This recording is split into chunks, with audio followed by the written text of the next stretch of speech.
20 kilo బియ్యం ఇచ్చినాము. ఇప్పుడు మా రేవంత్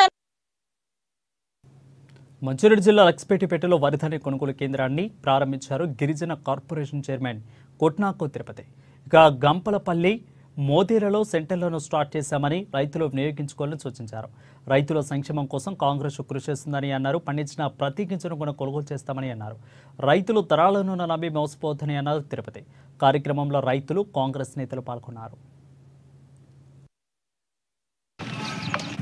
గతంలో చూసుకుంటే గత 10 సంవత్సరాలలో తూకంలో కానీ రైతులు ఇబ్బంది పడ్డ సమస్యలు ఎన్నో ఉన్నాయి.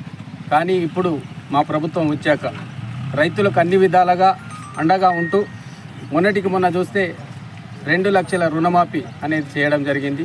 దాంతోపాటు ఇంతకుముందు ఏదైతే దొడ్డు వడ్లకే ప్రాధాన్యత కల్పించేది, కానీ మా ప్రభుత్వం వచ్చాక ఇప్పుడు సన్నాలకు కూడా మద్దతు ధరతో పాటు మరియు బోనస్ కూడా ప్రకటించిన ప్రభుత్వం ఏకైక ప్రభుత్వం కేవలం కాంగ్రెస్ పార్టీ అని ఈ సందర్భంగా తెలియజేస్తూ గౌరవ ముఖ్యమంత్రి వర్యకు, మంత్రివర్గానికి అందరికీ కూడా పేరు పేరున ప్రత్యేక ధన్యవాదాలు తెలుపుతున్నాం.